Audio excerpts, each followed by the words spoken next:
pessoal, professora Elida Bogé aqui de Biologia com vocês de volta, tá? Mais uma vez aqui nesse projeto do Governo do Estado, por meio da Secretaria de Educação, nesse projeto aqui de estudo, né, preparação para o Enem, para o vestibular PAS, né, da UEMA, tá? Não esqueçam sempre de revisar o que a gente estudou, o material está no link. E dessa vez a gente vai fazer a nossa última questão do PAS, tá bom? E vai começar agora com questões do Enem, né? Que a gente ainda não resolveu nenhuma, a gente veio trabalhando aqui só questões do PAS, tá? Vamos fazer nossa última questão, então, do vestibular da UEMA e vamos passar em seguida para as questões do Enem. Então, vamos lá. PAS 2013, né? Nossa questão de número 60. Os glicídios são as principais fontes de energia diária para os seres humanos e são classificados em monossacarídeos, oligosacarídeos e polissacarídeos, de acordo com o tamanho da molécula. Polissacarídeos são polímeros de glicose constituídos fundamentalmente por átomos de carbono, hidrogênio e oxigênio, que desempenham diversas funções essenciais ao bom funcionamento do organismo. Os polissacarídeos mais conhecidos são o glicogênio, a celulose, o amido e a quitina.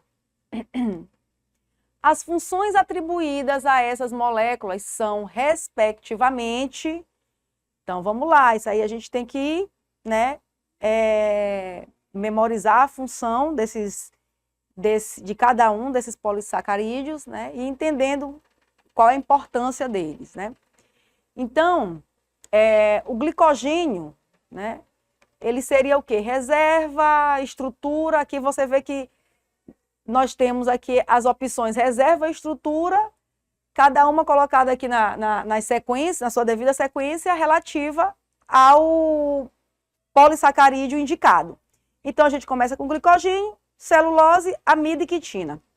Glicogênio. Onde é que a gente encontra glicogênio?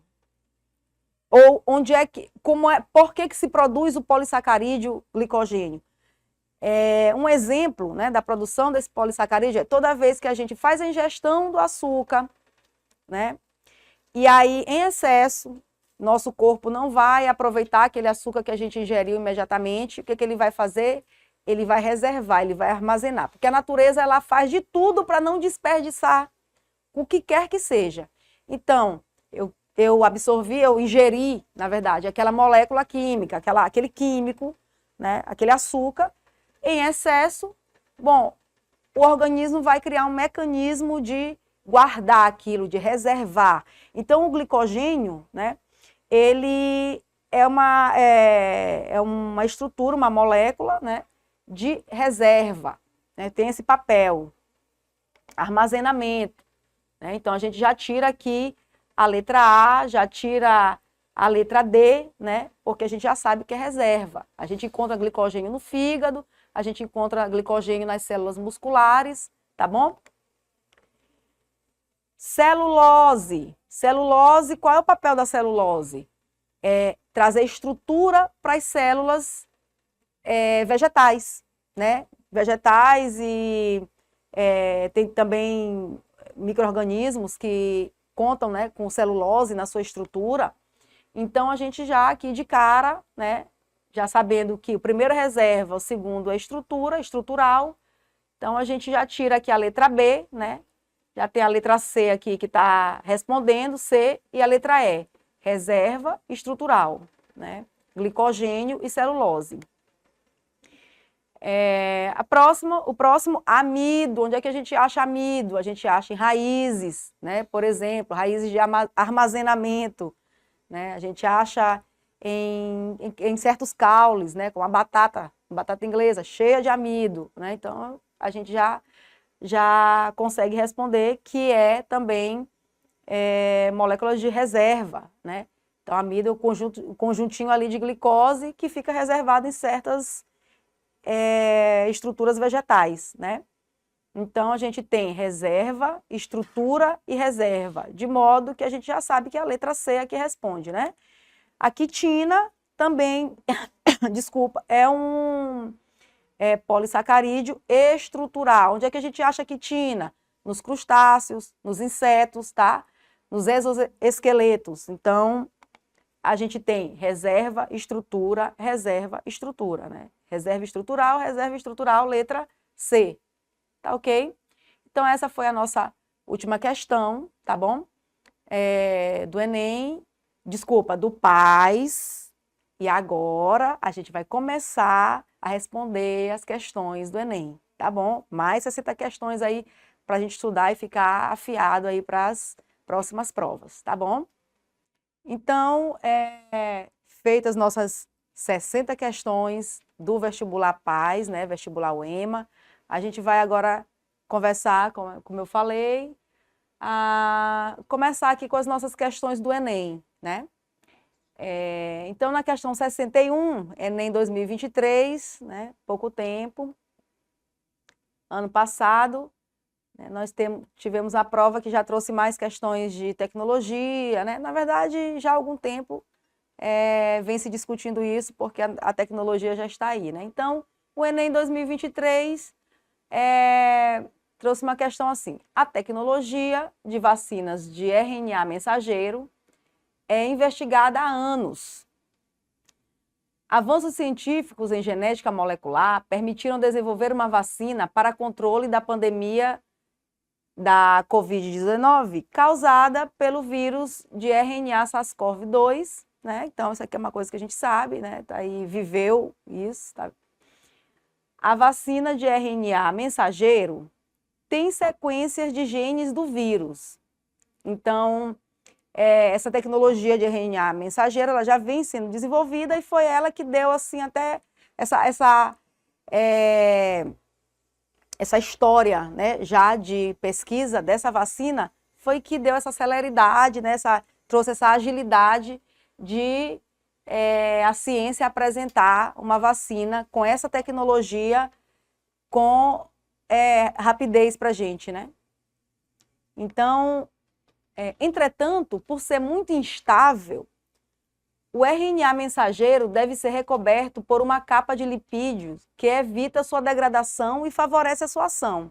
Então, o RNA é uma molécula temporária, ela é muito instável, ela foi feita para fazer o seu papel e se degradar, né? Diferente do DNA. O DNA ele fica lá, né, protegido dentro da célula, muitas vezes, né, quando a célula tem carioteca, é uma molécula estável, ela tem a informação, o código genético, a informação das coisas que devem acontecer no nosso corpo, né?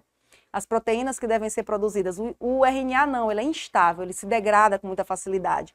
Então, nessa tecnologia, para poder impedir, né, essa degradação do DNA, essa técnica primeiro tem que fala em revestir esse RNA mensageiro, né, em lipídio para poder dar uma estabilizada nele, vamos dizer assim. Dessa forma, o RNA desempenhará sua função específica atuando no mesmo compartimento celular de sempre. Ou seja, eu protejo a molécula só para que ela, depois de chegar, né, lá no alvo, depois de ser introduzida lá onde a gente quer imunizar, né, no corpo do ser humano, para que ela faça o mesmo papel que ela faz, né, de RNA mensageiro, que é o quê? Levar, né, uma informação genética para ser lida, né? Bom, a imunização produzida por esse tipo de vacina é alcançada por meio da estimulação, letra A, opção A, estimulação de leucócitos induzida pela capa lipídica contendo o RNA mensageiro? Não. Essa capa de lipídio, ela só para proteger o RNA mensageiro, ela não vai estimular no corpo a produção de leucócitos. Letra B, atuação do RNA mensageiro como sequestrador do vírus para o meio extracelular. Então, quer dizer que essa vacina de RNA mensageiro, ela vai pegar o vírus e vai levar lá para fora da célula? Não. Né? A gente acabou de ver que o RNA mensageiro, ele foi só melhorado, né? Foi só trabalhado para que ele tenha uma sobrevida, para que ele chegue no nosso corpo e faça o mesmo papel que ele sabe fazer. E isso não significa, né, em nada tem a ver com pegar o vírus e levar para fora da célula. Não é esse o papel de um RNA mensageiro. Tradução do RNA mensageiro em proteína viral, desencadeando a resposta antigênica. Tradução do RNA mensageiro em proteína viral, desencadeando a resposta antigênica. O RNA mensageiro, ele tem a informação que vai ser traduzida, não é isso? Então, essa letra C aqui, ela já está, né, falando aquilo que a gente quer ouvir, né? Desencadeando a resposta antigênica. A gente quer uma resposta contra o antígeno do vírus. É isso mesmo que a gente está procurando, é isso que é levar a imunidade, né? Então, a letra C está falando bem. Letra D, competição entre o RNA mensageiro vacinal e o RNA viral. Não, o RNA mensageiro, né, pelos sítios de ribossomos, não é essa a ideia dessa técnica, tá? Letra E, incorporação do RNA mensageiro viral ao genoma do hospedeiro de modo algum, né? Então, não tem nada de trazer o RNA, a informação genética do vírus, para dentro da genética do hospedeiro, tá? Então, a letra C, que fala em traduzir o RNA, tradução do RNA mensageiro, ou seja, da informação que está lá no RNA mensageiro, em proteína viral, desencadeando a resposta antigênica, é a que melhor responde a questão, porque é esse o papel do RNA mensageiro, né, que é ser traduzido, e é essa a intenção, né, que se quer quando você quer imunizar, é buscar a resposta antigênica, né? Isso mesmo. Então, letra C, questão 61. Na questão 62, Enem 2023, há muito tempo são conhecidas espécies de lesmas do mar, com uma capacidade ímpar, guardar parte da maquinaria das células das algas que consome. Então, a lesma vai lá, consome a alga e guarda uma parte do maquinário das células dessas algas, né? No caso, os cloroplastos.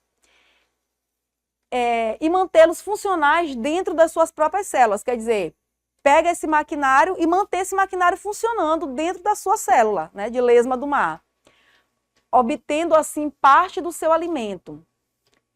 Investigadores portugueses descobriram que essas lesmas do mar podem ser mais eficientes nesse processo do que as próprias algas consomem, né, que consomem. Então, quer dizer, elas estão se saindo melhor do que as algas, né, quando elas pegam o cloroplasto das algas e produzem alimento, né, para si. Essa adaptação confere a esses organismos a capacidade de obter primariamente ácidos nucleicos, letra A, letra B, carboidratos, letra C, proteínas, letra D, vitaminas e letra E, lipídios.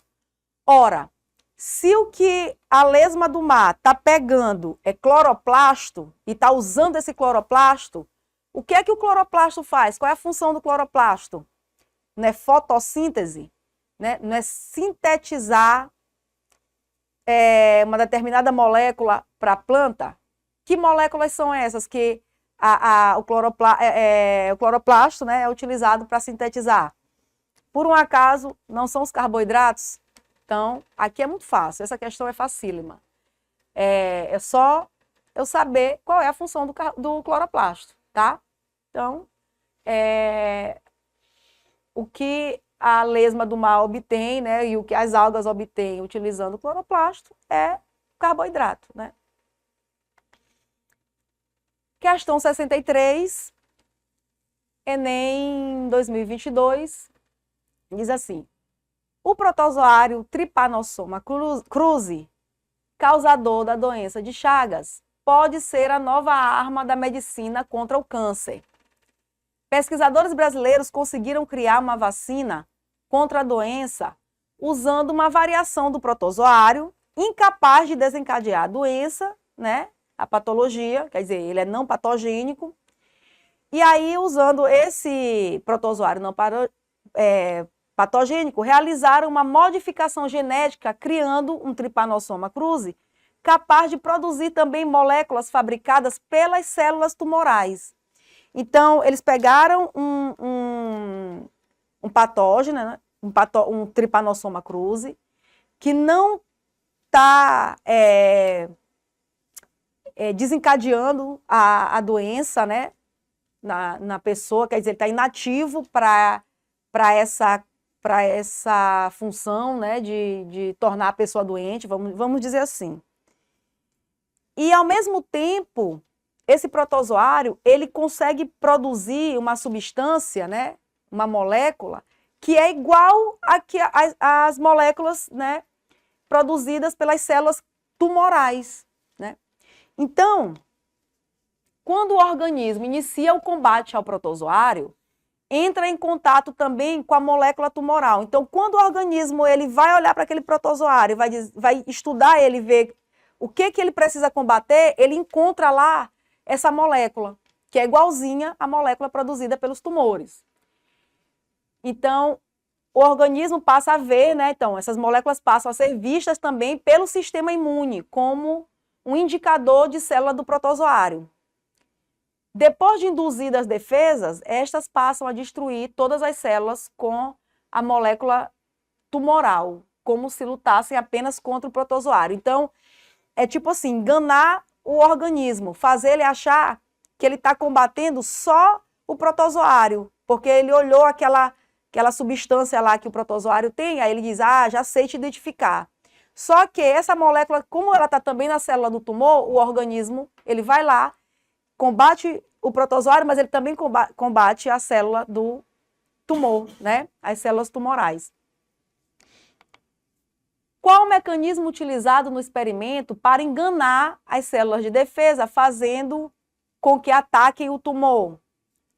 Autoimunidade? Assim, o organismo está combatendo a si próprio? Não, né? Ele está combatendo um negócio, um agente externo, um negócio que chegou no corpo, né? Um negócio estranho, que ele estudou e criou uma imunidade para aquilo ali. Hipersensibilidade? Também não. A ativação da resposta inata não faz sentido, né? Não tem nenhuma ativação de uma resposta que já nasceu com o indivíduo, né? Não é isso. Está tudo sendo gerado, né? Naquele momento pelo sistema imunológico. Apresentação de antígeno específico ou desencadeamento de processo anti-inflamatório. Então, apresentação de antígeno específico.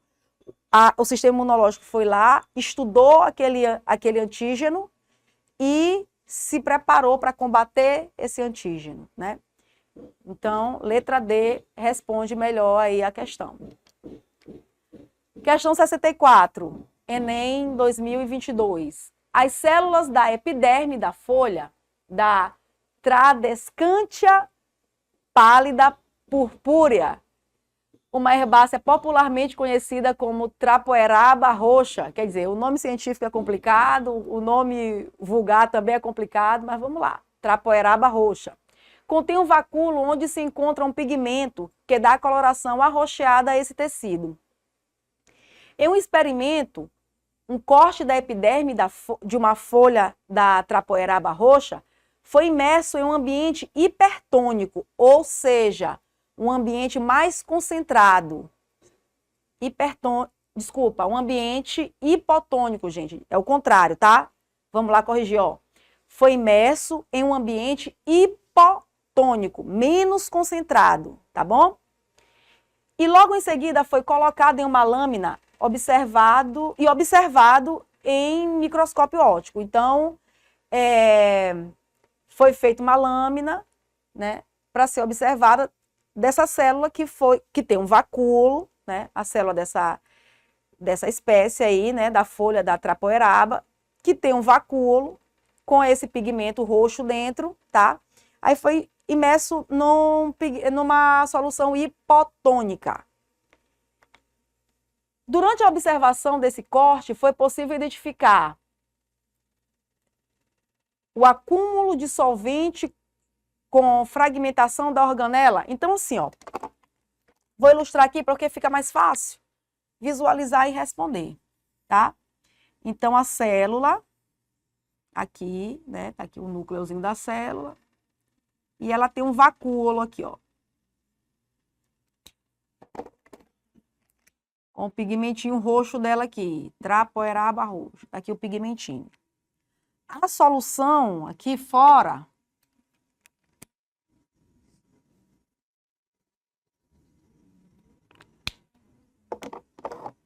ela é hipo. Vou botar aqui.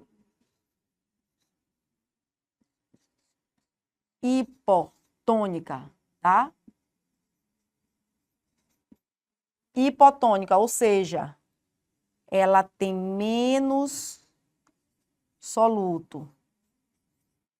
Aqui dentro, ó, tem mais, tá? Tem menos soluto. Vou botar. Vou colocar assim para ficar mais, tá? Tem menos soluto.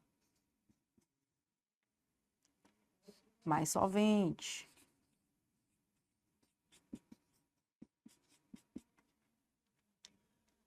Bom, se essa solução aqui que a célula está imersa tem menos soluto, o que foi que aconteceu com esse vacúolo? O acúmulo do solvente com fragmentação da organela. Então, o solvente, ó, tem mais solvente aqui fora. Aí entrou e rompeu a organela? Não necessariamente. Entrou aqui no vacúolo? Não necessariamente. Rompimento da membrana celular com liberação do citosol? Também não precisa, né? É uma célula que tem vacúolo. O vacúolo, ele faz esse balanço, tá? Aumento do vacúolo com diluição do pigmento? Aí pode ser. Por quê? Porque aqui que tinha mais solvente, né? Vamos dizer, tinha mais água. Vamos dizer que o solvente é a água, tá? Então, a água entrou lá para o vacúolo, ó. Lá no vacúolo tinha menos água, tá? Com relação ao meio exterior. Entrou, então o vacúolo ficou maior, ficou mais cheião aqui, ó, dentro da célula. Deu uma diluída aqui no pigmento e pronto. É uma possibilidade, né? O aumento do vacúolo com a diluição do pigmento no seu interior. Quebra da parede celular com extravasamento do pigmento? Também não precisa ter acontecido isso. Murchamento da célula com expulsão do pigmento? Então, o aumento do vacúolo, tá? O vacúolo, ele é justamente uma organela que ajuda nesse balanço entre meio hipertônico e hipotônico, tá? Então, quando o meio está muito hipertônico, aí o vacúolo já perde, o solvente já fica mais murchinho. Quando o meio está hipotônico, o vacúolo ele já ganha solvente, já fica mais túrgido, né? Então, nesse caso, foi isso que aconteceu, aumento do vacúolo com a diluição do pigmento no interior. Então, a gente fica por aqui, tá? Daqui a pouco a gente volta com outras questões, né? Continua aí as questões do Enem, estudem, revisem aí com o material no link, tá? E até a próxima.